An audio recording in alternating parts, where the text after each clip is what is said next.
tengah hiruk-pikuk agama yang semakin sering dipakai sebagai senjata, bukan pelita. Di negeri ini, rumah-rumah ibadah menjulang megah. Jadwal ibadah dan kebaktian penuh, bahkan forum-forum keagamaan tak pernah sepi. Tapi sayangnya, tak sedikit pula berita tentang kebencian atas nama agama, intoleransi yang diselipkan dalam doa, dan kekerasan yang dibungkus ayat-ayat suci.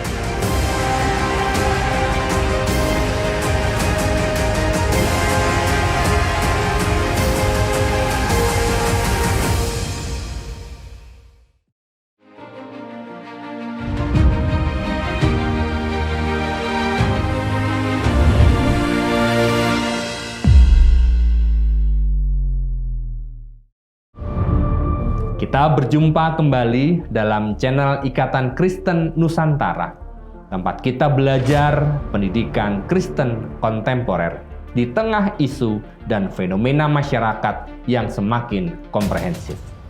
Kita akan menggali lebih dalam, mencari inspirasi, dan memahami bagaimana kita dapat berkontribusi bagi negeri ini menuju Indonesia Emas 2045. Yang didasarkan pada nilai dan ajaran Alkitab. Topik kali ini merupakan sebuah refleksi terkait Indonesia yang sedang mabuk agama dan Tuhan diberhalakan, bukan disembah. Di tengah hiruk-pikuk agama yang semakin sering dipakai sebagai senjata, bukan pelita. Di negeri ini, rumah-rumah ibadah menjulang megah.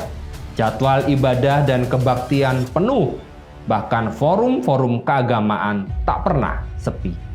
Tapi sayangnya, tak sedikit pula berita tentang kebencian atas nama agama, intoleransi yang diselipkan dalam doa, dan kekerasan yang dibungkus ayat-ayat suci. Kita menyebut nama Tuhan, namun adakah ruangnya benar-benar hidup dalam hati kita?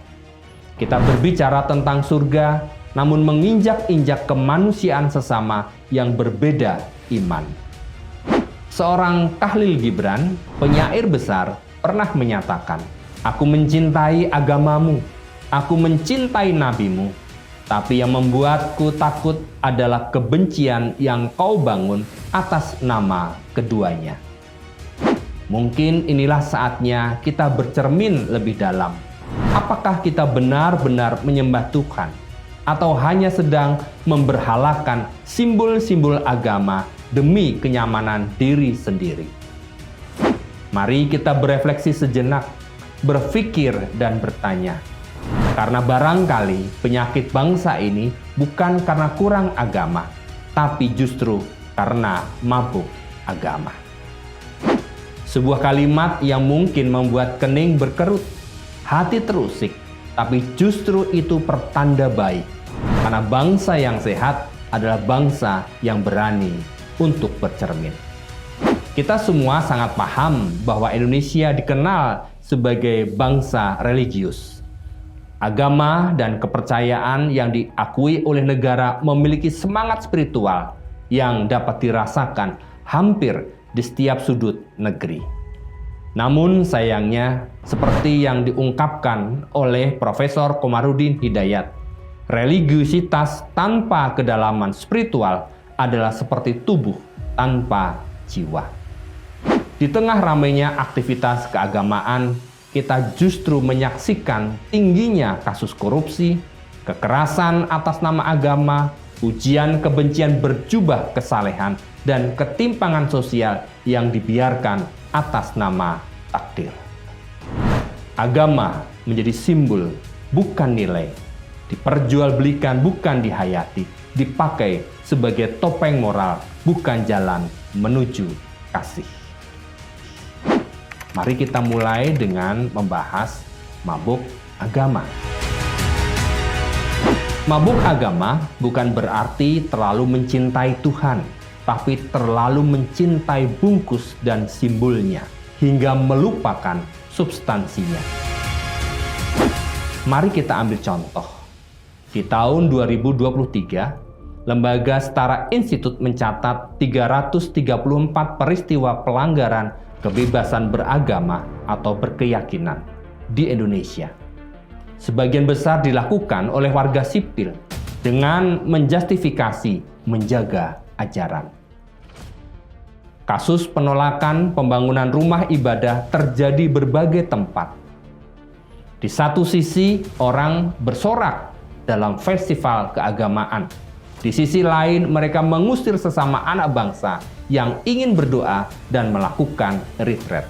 Apakah ini buah keimanan atau mabuk agama? Seperti yang disampaikan oleh Romo Frans Magnisuseno, agama sejatinya tidak membenarkan kekerasan karena Tuhan tidak perlu dibela dengan darah manusia. Selanjutnya kita akan melihat apa maksud dari Tuhan diberhalakan. Kita sering menyebut nama Tuhan, tapi siapa sebenarnya yang kita sembah? Tuhan yang penuh kasih atau Tuhan hasil rekayasa ego kita? Inilah yang disebut memperhalakan Tuhan.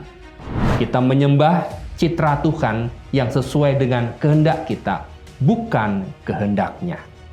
Contoh nyata, saat seorang pejabat menyuap sambil berdoa agar dilancarkan urusannya. Ketika orang menista sesama lalu menutupinya dengan doa.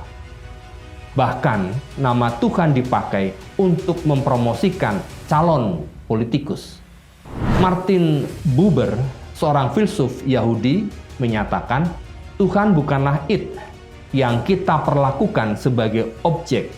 Tuhan adalah you yang kita jumpai dalam relasi cinta dan tanggung jawab. Bagian berikutnya kita akan membahas agama jadi alat, bukan jalan.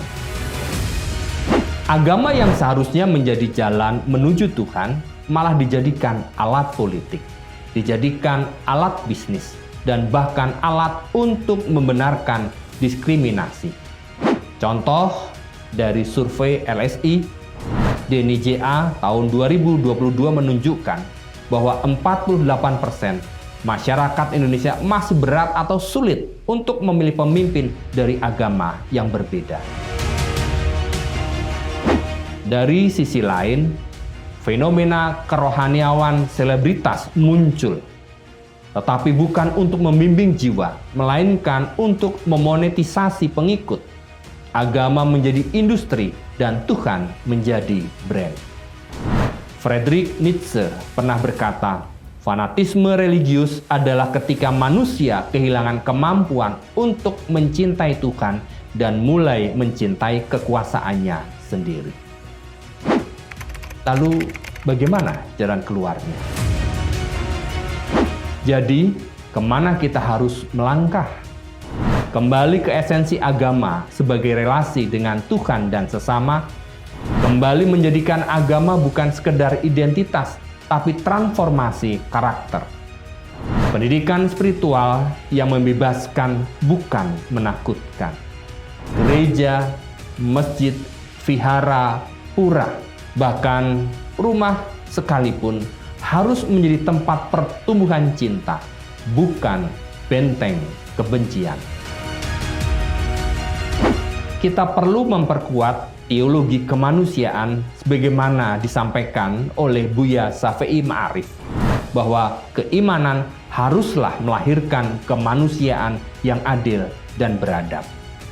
Akhirnya, Tuhan tidak butuh kita berteriak paling keras untuk membelanya. Ia butuh kita mencintai sesama seperti Dia mencintai kita. Mari kita sadar bahwa Tuhan bukan untuk diperebutkan, diperalat, atau dijadikan pembenaran. Tuhan adalah sumber kasih, dan kasih itu tak pernah menindas. Jangan mabuk agama. Sembuhkan jiwa dengan iman yang hidup, bukan simbol yang mati. Sampai jumpa di episode berikutnya. Tetap jernih berpikir, tetap lembut dalam hati. Karena iman tanpa cinta adalah kehampaan yang bersuara nyaring. Terima kasih.